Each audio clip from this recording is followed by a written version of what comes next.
Hello, hello, hello. Another day, another sleigh. It is time once again for T is for Temidayo. Today is day 6 of 365. Today we are going to hopefully talk about two things. One pump. See, this is the thing. When I show you the pump, then all of a sudden it slips out of my hand. Let's do the front of the thighs today. Did I do the front of the thighs the other day? No, I did the front of the shins. Okay. So while that dries on the front of my thighs, yeah, we're gonna have to find a better way to do this. Maybe reusable gloves, because I really don't want to keep wasting gloves. Already almost dry. Crazy. Okay. Now that that's done, let's get into it. We are talking today about doctor's office number 3. As you might have heard, the last couple of days I've been telling you about the three different offices that I've had to go to in order to get the gender affirming care that I need. So today we are finishing off this trilogy with doctor's office number 3. Now, I knew when I was at the first doctor's office, after talking to Hayok, my partner, about it, after talking to a couple of friends about it, I was like, maybe I should preemptively book appointments in other places just to get a feel for what was around. I'm a big believer in it's okay to shop around, especially when it comes to something like a doctor's office. There's this notion of like, okay, the first place I get is the place that I'll stay forever, even if it's not exactly what I need. And I'm a big believer in just like you would if you were working, say, in like property management, and you would have vendors submit proposals and then go through them and then negotiate them and then choose one. I will do the same thing with pretty much anything, and including doctor's offices. So when I started to feel like doctor's office number 1 was not the T, I was looking at two different places that seemed better. One of them was Aperture, and then the other one was Calum Lord. And so I put in appointment times for both of them because, again, they take about a month to actually get on a schedule because all of these doctors, they're seeing so many clients. And so it's just like, let me get in as soon as I can.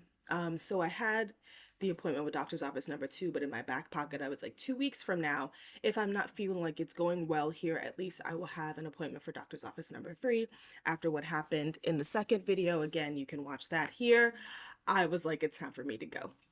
So I pulled myself out of bed for a third time, got on the bus, and went to doctor's office number 3. Now, immediately, things were a little bit different. This place was big. This place is huge, which is not necessarily a good thing. Usually I'm like, to me, like boutique, smaller, less distance between me and my physicians is better. But I was like, okay, I've heard a lot about this place from many other folks who are on their medical transition journey.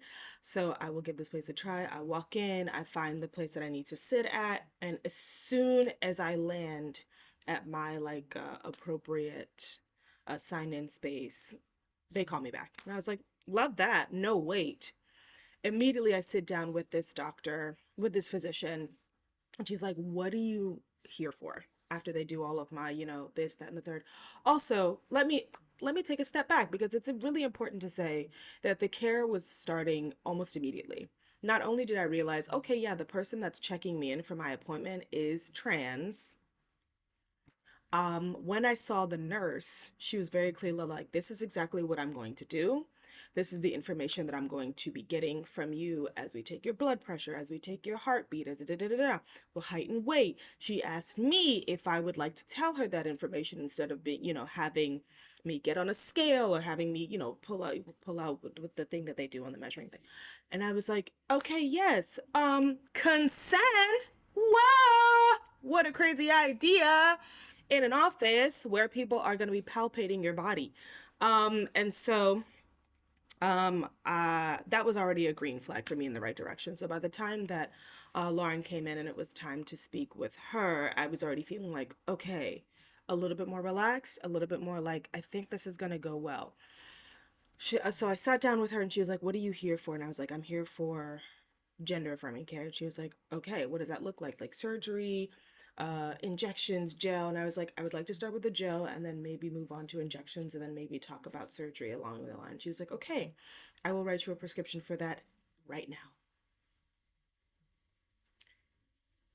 I haven't even been sat with her for 5 minutes. It's been like literally a minute and 30 seconds. And she's like, you already have the prescription. Easy, life-changingly easy, to the point where I was like, is that what this is supposed to feel like? Is this what having a physician who takes me seriously feels like? Is this what being able to speak my word and have someone say, okay, I believe you feels like? Immediately I was like on the brink of tears. Immediately I was on the brink of tears.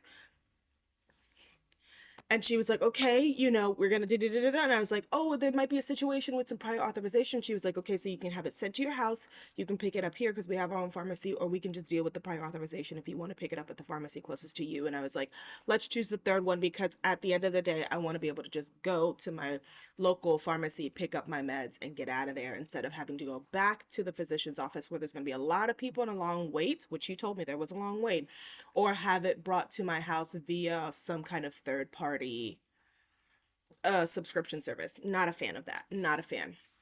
So I was like, again, the closest between me and exactly what it is that I need is where I'd like to be.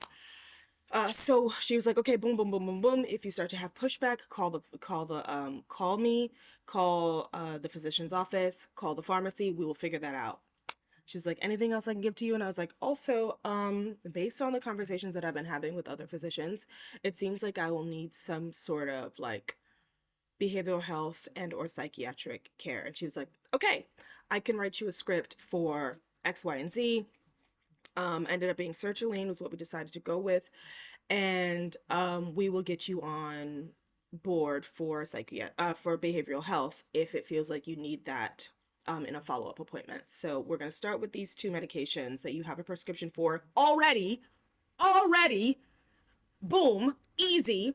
And then when you come back for the follow-up, we will talk about getting you some behavioral health. And I was like, I started crying. I'm not even gonna sugarcoat it. I started fucking crying. I was not even just crying, I started sobbing. Finally, sobbing was like releasing all of this like pressure, all of this anxiety that I was telling her about doctor's office number 1. I was telling her about office number 2, and she was like, yeah, sometimes people just really don't understand like that the anxiety that you're feeling is a cause of like so much that's going on. I'm literally starting this transition at the same time when we are living in an administration that wants to eradicate us.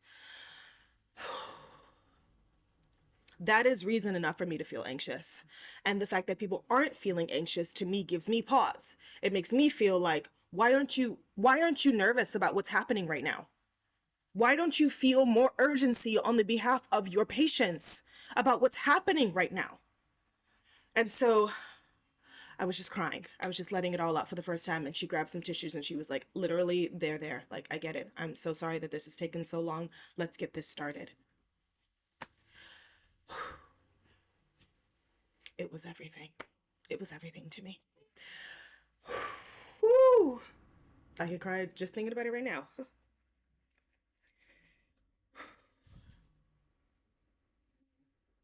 Ooh, we come right back. Let me be right back. I know a lot of the time, like, I know a lot of people who are going through something, whether that's anything from like POTS and PCOS, endometriosis, high blood pressure, chronic fatigue, hypermobility, any kind of PTSD that manifests as such. Like, it's not just people who are experiencing like adversity in terms of their medical journey and their gender affirming care. It's like across the board. People go to the doctor and they expect not to be fucking heard. And that is a shame. And so I felt like for the first time in a while, in like a 4-month period that I had been going to doctor's office after doctor's office, I was heard. And I was affirmed. And that shit is life changing.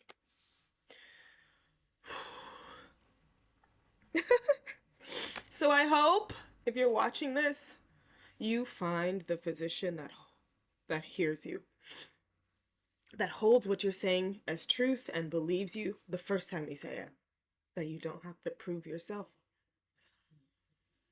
I hope I don't have to prove myself either. Okay, I think that's going to be it for today because we're already at 10 minutes. I love you so much. I'll see you tomorrow. Bye.